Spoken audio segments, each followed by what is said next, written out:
Guys तो सारा काम हो गया है घर का और फिलहाल मैं आराम से अब थोड़ी देर रेस्ट करती हूँ क्योंकि थक चुकी हूँ। सुबह के 4 बजे से उठी हुई और बहुत सारे काम, नवरात्रि का फास्ट भी है और काम इतने सारे हैं कि निमटने का नाम ही नहीं लेते हैं। तो आज आपको हम बताएंगे कि हेलो गाइज, राधे राधे, नमस्कार, जय माता दी। अपने यूट्यूब चैनल में आप सबका बहुत बहुत बहुत स्वागत है। कैसे हो आप सब? उम्मीद करती हूँ आई हो आप सब अच्छे होंगे, मस्त होंगे, स्वस्थ होंगे, जहाँ होंगे अच्छे होंगे और हम भी बहुत बढ़िया है। आज सुबह की शुरुआत होती है हमारी 5 बजे से, क्योंकि 4 बजे मैं उठी थी और 4 बजे उठकर मैंने वॉशरूम वगैरह साफ़ की और उसके बाद में देखा कि पानी ही ख़त्म हो गया। तो फिर मैं थोड़ी देर के बाद बैठी और अब 5 बजे पूरे पानी आया है। अब जाके नहा के आई हूँ और लाला जी को नहलाने चलती हूँ क्योंकि टाइम भी बहुत हो गया था। नहीं तो मैं 4 बजे उठकर स्नान कर लेती हूँ और पूजा पाठ भी कर लेती हूँ। आज मैं लेट हो गई हूँ पानी की वजह से। और माता रानी में ये तो है मैंने कि घी और जोत बढ़ा दी थी हाथ मुंह धो के अच्छे से उससे पहले, और उसमें घी वगैरह भी थोड़ा ही कम दिख रहा था इस वजह से। तो चलते हैं माता रानी के दर्शन करने के लिए और लाला जी को स्नान करा देती हूँ। फटाफट से पूजा कर लेती हूँ क्योंकि बहुत टाइम हो गया, आज मुझे भी पानी नहीं था इस वजह से लेट हो गई। सॉरी आप सबके लिए। और बने रहना ब्लॉग में। और अगर हमारे चैनल पर नए हैं तो प्लीज़ सब्सक्राइब कर लीजिएगा और लाइक और शेयर ज़रूर करना, कमेंट करना जय माता दी लिखकर। तो चलते हैं। आज छठे नवरात्रे की हमारी शुरुआत इस तरह से होती है। माता रानी की कृपा आप सब पर और हमारे ऊपर भी बनी रहे। तो चलते हैं, पूजा पाठ करते हैं और ध्यान लगाते हैं माता रानी के चरणों में।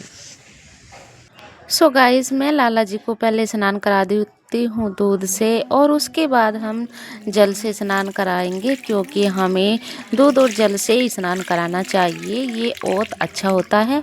और चलिए, लाला जी को स्नान कराकर हमने उनको पहना दिए हैं सुंदर से वस्त्र, जो कि मैंने येलो कलर के निकाले हैं।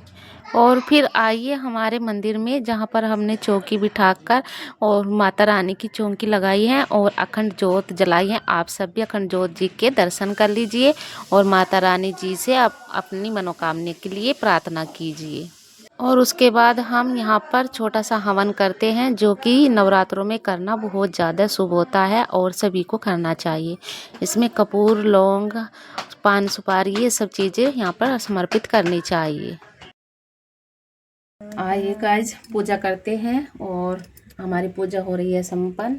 सभी बैठे, हम अकेले कभी पूजा नहीं करती है, सारे मिलजुल कर पूजा करते हैं। माता रानी के दर्शन आप सब भी कर लीजिए, बोलकर जय माता के जयकारे लगाकर करते हैं पूजा और करते हैं प्यारे से दिन की शुरुआत। सो गाइस, आइए और यहाँ पर हम लोग सभी बैठकर करते हैं माता रानी का भजन और पूजा संपन्न। तो यहाँ पर हम सबसे पहले लगाएंगे तिलक और फिर उसके बाद में पूजा अर्चना हम करेंगे। तो यहाँ पर सबसे पहले मैं भगवत स्तुति पढ़ लेती हूँ, फिर उसके बाद में माता रानी की आरती करते हैं और आरती करने के बाद हम सब लोगों ने यहाँ पर करी है पूजा पाठ संपन्न और दुर्गा चालीसा पाठ स्तुति सभी यहाँ पर कर लिया। जय माता दी। तो हमने पूजा कर ली है और आप सभी मैया रानी के दर्शन कर लीजिए। और बज चुके हैं 6, तो पूजा हो गई है संपन्न और चलते हैं अब मंदिर में दर्शन करने के लिए। तो आप सब भी हमारे साथ चलिए और दर्शन कीजिए, माता रानी का ढेर सारा आशीर्वाद लीजिए। तो ये हमारी पूजा पाठ हो गई है और हमारी अखंड ज्योत जल रही है और हमने यहाँ पे हवन भी किया है और लड्डू जी भी बैठे हैं। और हमारे जो ये आम के पत्ते होते हैं ना, ये भी बिल्कुल एकदम हरे हैं।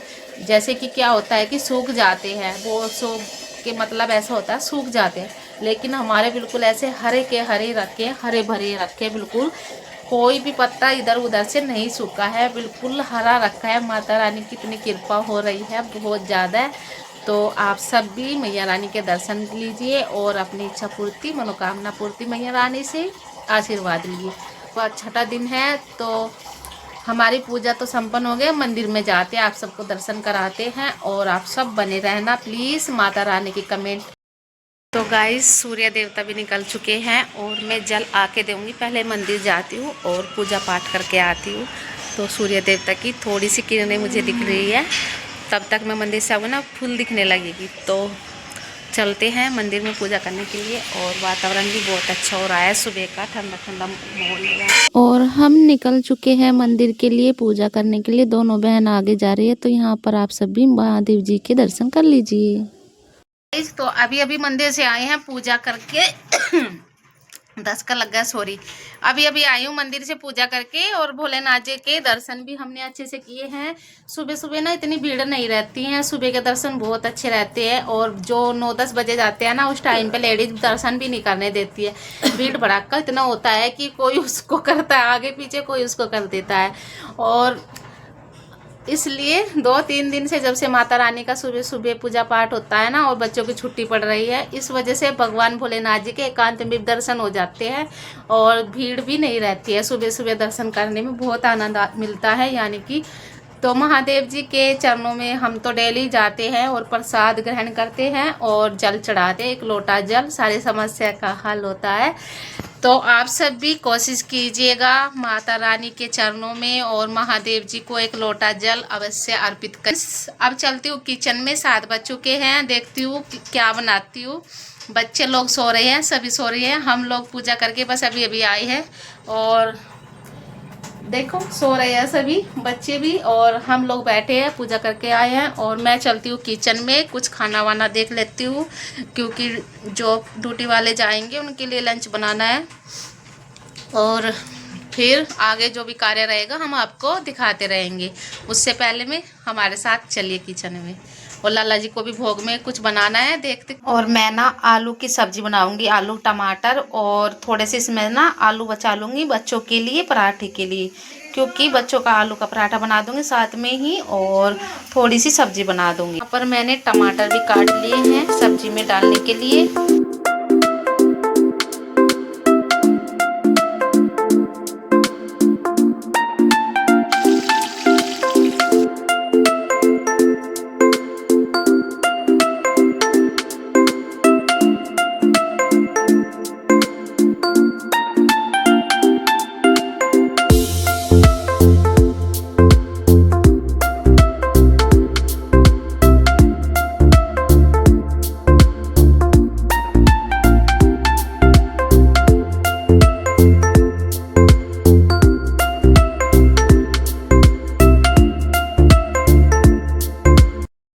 मैंने लाला जी को भोग लगा दिया है और उनका भोग हो गया है। अब मैं डाल देती हूँ जोत में घी, मतलब बढ़ा देती हूँ। तो चलिए जोत में घी डालते हैं। तो गाइस यहाँ पर जोत में मैं घी बढ़ा रही हूँ और जोत भी बढ़ा देती हूँ।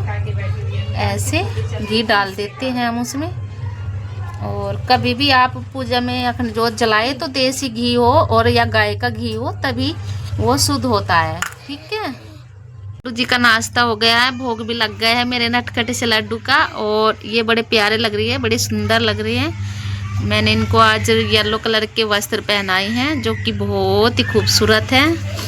और लाला जी का भोग हो गया। अब चलती हूँ मैं काम के लिए। खाना नाश्ता सब हो गया है। आलू के पराठे बनाए हैं लंच में बच्चों के लिए, और आलू टमाटर की सब्जी भी बनाई है। जिसको सब्जी खानी है सब्जी खाए, जिसको परोठे खाने हैं परोठे खाए।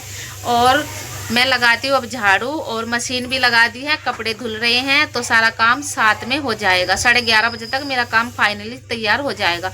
फिर मैं बैठूंगी मशीन पे और एक कुर्ती तैयार करनी है। तो आप लोग, और सबसे पहले आपको ग्रीसर से मिलवाती हूँ। राधे राधे, जय माता की गाइज। बोलो बोलो राधे राधे। राधे राधे। पता ना यो ना लंच कर रही है, इसका कॉलेज का टाइम हो गया, अब जाएगी कॉलेज में। और इसने लंच कर लिया, इसका मूड नहीं था आज, क्योंकि ये ना बहुत देर तक सोती रही और रात को भी लेट सोती है, तो सुबह को उठने में इसको दिक्कत होती है। इसको पता नहीं सुबह उठने में जल्दी उठना चाहिए, रात को जल्दी सोना चाहिए। तो कॉलेज के लिए लेट हो रही है और मूड बहुत ज़्यादा खराब था उसको, खट्टी सी का। तो हमारी प्यारी सी गुड़िया के लिए प्लीज़ लाइक और कमेंट जरूर करना। मितांश का भी नाश्ता हो रहा है। ये देखिए मितांश ने कैसे अपने पराठे बना दिए हैं। ये लाला जी का भोग था ना, उसी में से खा रहा है, क्योंकि लाला जी का भोग हम वेस्ट नहीं जाने देते। तो मितांश खा रहा है और मेरे बच्चे अभी सो रहे हैं, वे नहीं उठे अभी तक। तो गीसा जा रही है, बाय बाय गीसा, बाय। अब मैं चलती हूँ, आप सबको दिखाती हूँ। मशीन लगा रखी है और झाड़ू निकाल देती हूँ बच्चों को उठा।